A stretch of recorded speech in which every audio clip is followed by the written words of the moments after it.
तो guys finally WrestleMania 41 का night 1 का मेन इवेंट काफी ज्यादा इंटरेस्टिंग रहा, बट मुझे समझ में नहीं आ रहा है आखिरकार पॉल हेमन यानी कि डोरेमोन ने दोनों को बिट्रे क्यों किया। डोरेमोन तो मुझे हद से ज्यादा पसंद थे, बट जिस तरीके से आज वो बिहेव किए, जिस तरीके से सीएम पंक और रोमन रेंस को बिट्रे किए, अब से मुझे बिल्कुल भी पॉल हेमन पसंद नहीं है, क्योंकि वो सेथ रॉलिंस का साथ दिए जिसकी वजह से सेथ रॉलिंस विनर बन गए। मैं आपको वर्ड्स में एक्सप्लेन करके नहीं बता सकती कि मुझे कितना ज्यादा बुरा लग रहा था जब रोमन रेंस और सीएम पंक हार रहे थे। एटलीस्ट मैं सोची थी ठीक है रोमन रेंस हारेंगे, बट ठीक है, बट सीएम पंक का तो फर्स्ट रेसलमेनिया मेन इवेंट था ना, उनको जितना डिजर्व करता था। वैसे पूरे मैच में स्टार्टिंग से हमें क्या कुछ देखने को मिला, चलो मैं आपको एक एक करके बता दे रही हूँ। जो लोग भी न्यू बंदे आए हो आप लोग प्लीज चैनल को सब्सक्राइब कर देना। और जैसे ही मेन इवेंट स्टार्ट होता है वैसे ही हमें सबसे पहले सेथ रॉलिंस आते हुए दिखते, लेकिन उनका कॉस्ट्यूम भी एकदम डिफरेंट कलर का था। देन उसके बाद हमें रोमन रेंस भी आते हुए दिखते। रोमन रेंस आए थे ना, वो अकेले आए थे, उनके साथ पॉल हेमन नहीं आए थे। और आज हमें पूरे मैच में भी देखने को मिला कि रोमन रेंस एकदम इंडिविजुअल खेल रहे थे, उनको कोई फर्क नहीं पता कि कोई रहे या ना रहे उनके साथ। रोमन रेंस करंट टाइम में ऐसे बंदे उनको किसी के सपोर्ट की जरूरत नहीं, वो अकेले ही 100 के बराबर है। उसके बाद हमें कल्ट ऑफ पर्सनालिटी यानी कि सीएम पंक का भी एंट्रेंस देखने को मिलता है, और सीएम पंक के साथ पॉल हेमन भी आए थे। जैसे ही तीनों बंदे रिंग में आ जाते वैसे ही तीनों के बीच रिवलरी स्टार्ट हो जाता है, बट रोमन रेंस काफी ज्यादा गुस्सा थे, वो बार बार घूर रहे थे पॉल हेमन को। सच्ची बोल रही हूँ मैं, इस बात को झूठ नहीं बोल रही हूँ। मैं जितना भी रेसलमेनिया 41 का मैच देखी मुझे सब ओके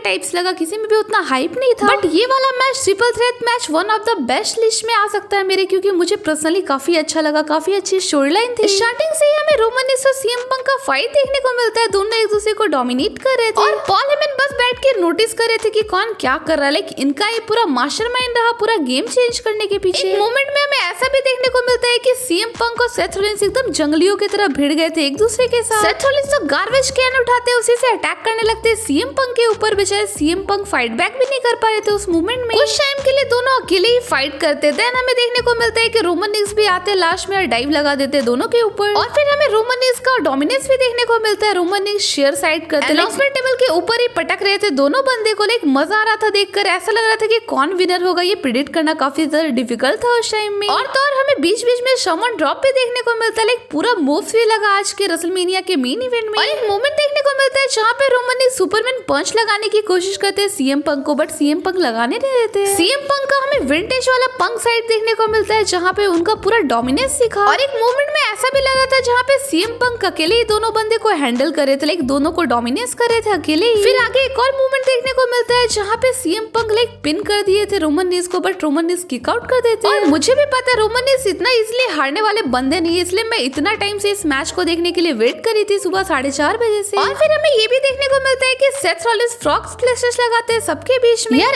ऐसे मूव्स लग रहे थे, पेडिग्री शॉम सब मूव्स का यूज हो रहा था इस पूरे मैच में, ऐसा कोई भी मूव्स नहीं होगा जो यूज ना हुआ हो। सीएम पंक भी अपना 100% दे रहे थे। सीएम पंक रोमन रेंस के ऊपर चीटीज लगा देते हैं, but Roman Reigns kick out कर देते हैं तभी। फिर हमें देखने को मिलता है कि सेथ रॉलिंस को पेडिग्री लगाते हुए दिखते हैं सीएम पंक। तीनों सुपरस्टार एक दूसरे को डोमिनेट कर रहे थे, ऐसा प्रिडिक्ट ही नहीं किया जा रहा था कि कौन विनर होगा। और फिर रोमन रेंस का भी डोमिनेंस दिखता है। रोमन रेंस सेथ रॉलिंस को बोलते हैं सीएम पंक को कि पिक हिम, और रोमन रेंस जो उठा कर पावर बम दे रहे थे, लाइक मजा आ गया। पूरा मूव्स वाला मैच था, इंटरेस्टिंग तो काफी हद तक। फिर हमें देखने को मिलता है कि रोमन रेंस एक बार फिर से ट्राई करते हुए सेथ रॉलिंस को स्पेयर लगाते, but Seth Rollins kick out कर दिए थे उस टाइम। रोमन रेंस तो चॉक करे थे बार बार सीएम पंक को, बट कोई विनर निकल ही नहीं रहा था। उसके बाद मेन रोल प्ले करते यहाँ पे डोरेमोन बुलेटिन लगा रहे थे सेथ रॉलिंस को, लाइक बहुत सारे हमें मूव्स वगैरह देखने को मिले, बट लास्ट में अगर डोरेमोन कुछ नहीं करते तो शायद ये मैच 5 घंटे का भी चल सकता था, क्योंकि कोई हारने का नाम ही नहीं ले रहा था। सीएम पंक भी सेथ रॉलिंस के ऊपर चीटीज लगा रहे थे, बट कोई किक आउट नहीं कर रहा था। लाइक लास्ट में पॉल हेमन तो गेम चेंज कर दिए। लास्ट में पॉल हेमन ना सीएम पंक का साथ देते ना रोमन रेंस का साथ देते, बल्कि सेथ रॉलिंस का साथ देते, जिसकी वजह से Seth Rollins easily Roman Reigns को पिन कर देते। और पिन करने के बाद ऑब्वियस सा बात है सेथ रॉलिंस जीत गया। पता नहीं आगे देखो फ्यूचर में क्या ही होता है, मुझे लगता है डोरेमोन सेथ के साथ ही रहने वाले हैं। जो भी बोलो, बट ये डोरेमोन काफी चालू आदमी, इन्होंने जो किया ना, लाइक मैं तो लिटरली काफी ज्यादा शॉक हो गई थी। आपको पूरा ओवरऑल मैच कैसा लगा आप प्लीज मुझे कमेंट सेक्शन में जरूर बताना।